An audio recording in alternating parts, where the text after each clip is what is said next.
ये ध्यान रखिए, सफलता की दूसरी कुंजी, पहली कुंजी जिज्ञासा, जो मुझे लगता है, हो सकता है मुझसे लोग सहमत ना हो, दूसरी कुंजी है धैर्य। धैर्य अपने आप में एक अद्भुत प्रसाद है मनुष्य को दिया हुआ।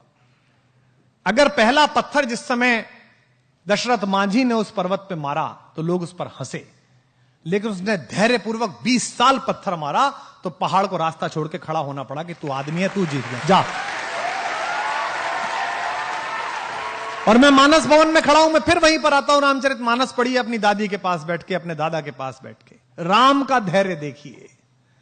राम का धैर्य विष्णु का धैर्य नहीं है, मुझे क्षमा करें, भगवान है विष्णु, लेकिन वो तटस्थ धैर्य है। आराम से लेटे हुए हैं क्षीर सागर में, शैया बना के प्रेम पूर्वक, माता लक्ष्मी पैर दबा रही है, ऊपर शेषनाग का फन है, देख रहे हैं दुनिया में चल क्या रहा है, मूर्ख कर क्या रहे हैं, ये हो क्या नाटक रहा है।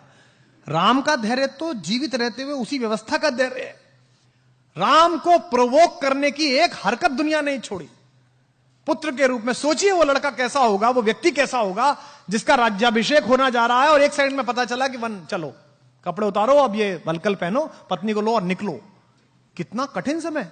लेकिन राम राज्याभिषेक होगा, मैं राजा बनूंगा, इस पर प्रसन्न नहीं है, और मुझे वनवास मिल गया, इस पर दुखी नहीं है। यही राम होना, यही राम होना है। लोग समझते हैं जंगल में पोस्टिंग, लोग समझते हैं कोने में पोस्टिंग, लोग समझते हैं वहां काम करना है तो कैसे काम होगा, मेरे लिए तो पनिशमेंट हो गया। यही अवसर है जो आपको ईश्वर दे रहा है। दशरथ के पुत्र राम जब तक अयोध्या में रहे, युवराज राम कहलाए, श्री राम कहलाए, और जब जंगल जाकर लौटे तो मर्यादा पुरुषोत्तम भगवान राम कहलाए। इस पूरी यात्रा ने उन्हें भगवान बनाया, इस धैर्य ने उन्हें भगवान बनाया, और अद्भुत धैर्य है उनके पास। उनका अपमान करके कोई चला जाता है, वो धैर्य के साथ मुस्कुराते रहते हैं। उनकी पत्नी का हरण हो जाता है, उसके बाद भी वो धैर्यपूर्वक पूरी व्यवस्था करते हैं। और एक बात सोचना आप सब लोग, राम, मैं अक्सर इस बात पर बहुत अंदर तक थ्रिल रहता हूं, राम अयोध्या से चले, उस समय का सबसे बड़ा खानदान था वो। हिंदुस्तान में जो कुछ भी बड़ा था उन्हीं क्या पैदा हुआ। इक्ष्वाकु, अज, रघु, दिलीप, पुरुरवा, ययाति, नहुष, दशरथ, सब बड़े आदमी उन्हीं क्या। भारत का नाम जिस पर रखा गया वे भी उन्हीं क्या पैदा हुए, भरत, सब उन्हीं क्या पैदा हुए। लेकिन उसके बाद भी जब राम एक वलकल पहनकर चले तो रास्ते भर में राजाओं को भी तो पता चला होगा कि भाई दशरथ का लड़का जा रहा है, वो भी तो मिलने आना चाहते होंगे। राम उनसे सहायता भी ले सकते थे। जिस पंचवटी में मां सीता का हरण हुआ है वो तो उनकी नंदसाल के बिल्कुल बगल में है, कौशल प्रदेश में, रायपुर में, वो बिल्कुल बगल में थे। वो अपने नाना से कह सकते थे, अपने मामा से कह सकते थे कि साहब आप जरा मेरी सहायता करो, मेरी पत्नी का अपहरण हो गया, सेना दे दो जरा, मैं चलूंगा। उन्होंने ऐसा नहीं किया। उन्होंने एक भी राजा को अपने साथ नहीं लिया। उन्होंने रास्ते भर आप जैसे और हम जैसे लोगों को साथ लिया। किनको? सामान्य वंचितों को, दलितों को। उन्होंने वनवासियों को साथ लिया, उन्होंने मल्लाहों को साथ लिया, उन्होंने मां शबरी का आशीर्वाद लिया, उन्होंने केवट को साथ लिया, उन्होंने वंचित सुग्रीव को गले लगाया, क्योंकि वो जानते थे कि जिस अनाचार से वो लड़ने के लिए जा रहे हैं वहां धनिकों की और राजाओं की नहीं, सदाचार की आवश्यकता पड़ेगी, वहां आत्मा की दीप्ति की आवश्यकता पड़ेगी। तो राम का यह धैर्य ही उन्हें विजेता बनाता है। भाई रावण को तो बाली हरा चुका था पहले, आपने कहानी सुनी होगी। रावण को तो शहसबाहु भी हरा चुका था। रावण कोई ऐसा अर्जेंटीना नहीं था, ऐसा ब्राजील नहीं था कि हराना मुश्किल था, उसको तो हरा चुके थे दोनों।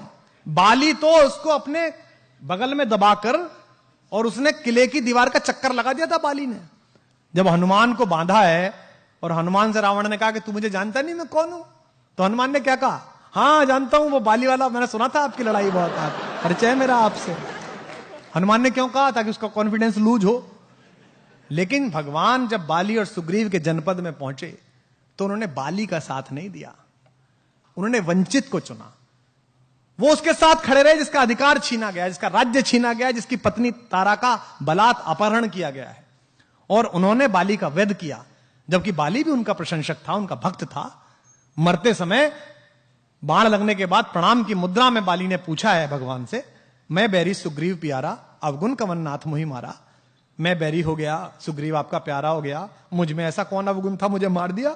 तो राम ने उसको उत्तर दिया कि अनुज वधु भगिनी सुत नारी, छोटे भाई की पत्नी, भगिनी बहन, सुत नारी बेटे की पत्नी, सुन सठ कन्या सम ए चारी। हे मूर्ख, ये चारों बेटी के बराबर होती हैं। इन्हें कुदृष्टि बिलो कहीं जो है, इन्हें गंदी दृष्टि से जो देखता है उसका वध करने में पुण्य मिलता है, पाप नहीं होता है। ये उसको उत्तर दिया उन्होंने भगवान। अगर भगवान की विजय अपने लिए होती, अगर धैर्य ना होता तो वो बाली को लेकर चल देते।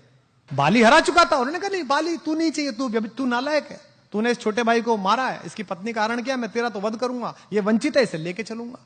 तो राम ने क्या किया, राम के साथ जितने लोग हैं, राम का धैर्य अद्भुत है। और यहां जो अध्यापक है उनसे निवेदन है, राम की लीडरशिप क्वालिटी अद्भुत है।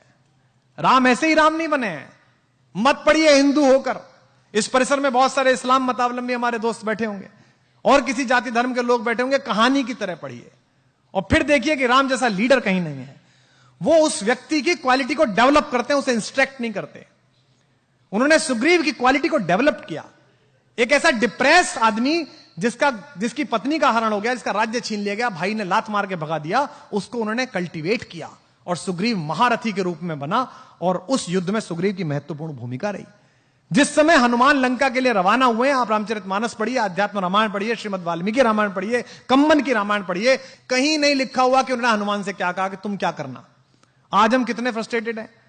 आज हम लीडरशिप डेवलपमेंट की बात करते हैं, हम ड्राइवर को एक जगह भेजते हैं सामान लेने के लिए, 5 बार बताते हैं उसे, क्योंकि हमें उस पर भरोसा नहीं है, हम उसकी लीडरशिप डेवलप नहीं होने देना चाहते। राम लीडरशिप डेवलप करते हैं। राम ने हनुमान को नहीं बताया कि तुम्हें वहां जाके क्या करना है, उन्होंने कहा बस जाकर देख कर आओ कि सीता कैसी है, कहां है, और उन्हें आश्वस्त करके आओ कि मैं आऊंगा। 2 बातें। इसके बाद का जो पूरा घटनाक्रम है, छोटा सा रूप बनाना, अंदर जाना, लंकिनी को मारना, मां सीता को वो मुद्रिका देना, फल खाना, खुद ही गिरफ्तार हो जाना, आग लगा देना। आग लगाना मतलब वो राम का विजिटिंग कार्ड दे के आए। हाँ, मतलब बता के आए वो कि जो आ रहा है हम उसका कार्ड है। मैनेजमेंट का बेस्ट उदाहरण है हनुमान। एम्प्लॉयर का 1 रुपया खर्च नहीं कराते वो, 1 पैसा नहीं।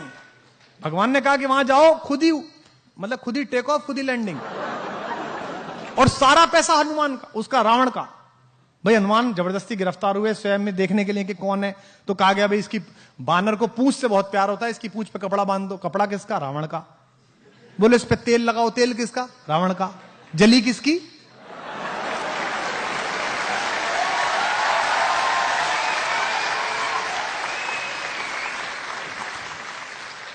बेस्ट एम्प्लॉय, सर्वश्रेष्ठ व्यक्ति, कोई नानुकर नहीं।